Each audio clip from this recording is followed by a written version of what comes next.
दोस्तों, सुख और दुख जीवन के दो पहलू हैं। हमें से हर एक व्यक्ति सुख चाहता है, लेकिन भगवान से प्रार्थना करता है कि भगवान मुझे दुख मत देना। लेकिन हम में से बहुत कम लोग ये जानते हैं कि इस दुख का मूल कारण क्या है। वास्तव में यदि परिस्थितियां देखी जाएं तो परिस्थितियों से इतने ज़्यादा दुख मिलते नहीं हैं जितना कि सिर्फ इस एक कारण से मिलते हैं जो आज मैं इस वीडियो में बताने वाला हूं। हमारे जीवन के 90% दुख केवल एक कारण से है। यदि इस कारण को हटा दिया जाए तो हमारे जीवन में खुशियां आ सकती हैं, और यदि वो कारण हम कहें तो उस कारण को कहते हैं उम्मीद। आप उसको एक्सपेक्टेशंस कह लें, आप उसको अपेक्षा कह लें जो हम दूसरों से रखते हैं। व्यक्ति उतनी उम्मीद खुद से नहीं लगाता जितना कि वो दूसरों से लगाता है। बच्चे अपने पेरेंट्स से, पेरेंट्स अपने बच्चों से उम्मीद रखते हैं। पति पत्नी एक दूसरे से एक्सपेक्टेशंस रखते हैं। एक दोस्त दूसरे दोस्त से उम्मीद रखता है। संबंध कोई भी हो, लेकिन हम उम्मीद रखना छोड़ते नहीं हैं, बल्कि हम उम्मीद इस भाव से रखते हैं कि हमारी उम्मीद दूसरा व्यक्ति पूरा करेगा। लेकिन संसार का एक सत्य और भी है कि व्यक्ति जो चाहता है जरूरी नहीं कि वो हर चीज उस व्यक्ति को मिलेगी। व्यक्ति ये भी चाहता है कि दूसरे लोग वैसा ही करें जैसा मैं चाहता हूं। क्या ये जरूरी है कि दूसरे लोग वैसा ही करेंगे हमेशा जैसा आप चाहते हैं? नहीं। इसलिए दुख का एक कारण जो समझ में आता है वो ये है कि आप दूसरों से उम्मीद रखते हैं, दूसरों से एक्सपेक्टेशंस रखते हैं, और जब ये उम्मीद टूटती है तब दुख होता है। हम दूसरों से उम्मीद रखना छोड़ दें तो हम डिसअपॉइंट नहीं होंगे और दुखी नहीं होंगे। थोड़ा अपनी जिंदगी को देखें तो समझ में आता है कि हमारी आंखों में जब भी आंसू आते हैं तो उस आंसू आने का कारण उम्मीद का टूटना है। यदि हमें दर्द होता है तो उसके पीछे एक कारण है जो सबसे बड़ा है, वो है उम्मीद। तो हम क्यों दूसरों से उम्मीद रखें?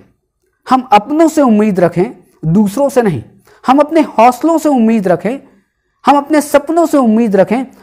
अगर आप जीवन में खुशियां चाहते हैं तो उम्मीद दूसरों से रखना छोड़ें। यदि आप उम्मीद रखना छोड़ नहीं सकते तो आप उम्मीद कम से कम करें। और इस इक्वेशन को हमेशा याद रखें कि जितनी ज़्यादा आप उम्मीद दूसरों से रखेंगे उतनी ही कम खुशियां आपको मिलेंगी, और जितनी ज़्यादा आप खुशी चाहते हैं उतनी ही कम आपको उम्मीद दूसरों से रखनी पड़ेगी।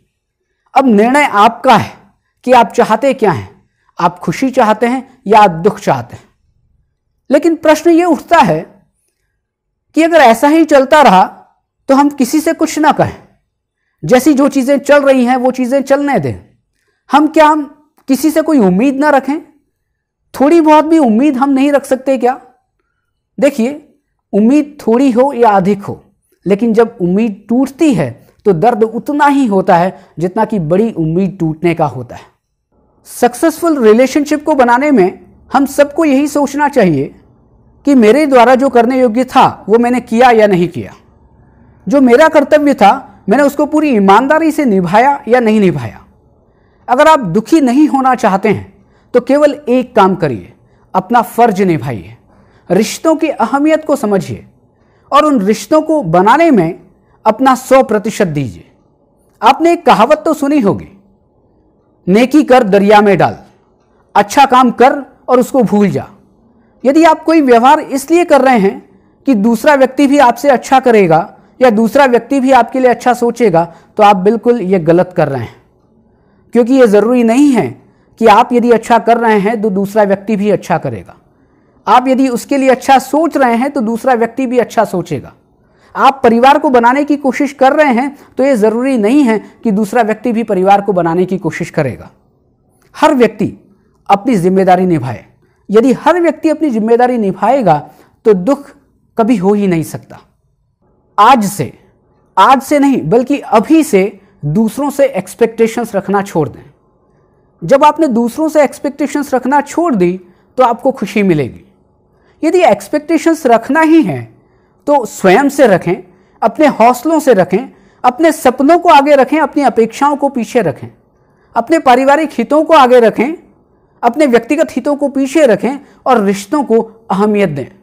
यदि आप रिश्तों को अहमियत देना चाहते हैं, यदि आप दुख से दूर होना चाहते हैं, अपने जीवन में खुशी लाना चाहते हैं तो केवल अपना कर्तव्य करें, एक्सपेक्टेशंस ना रखें।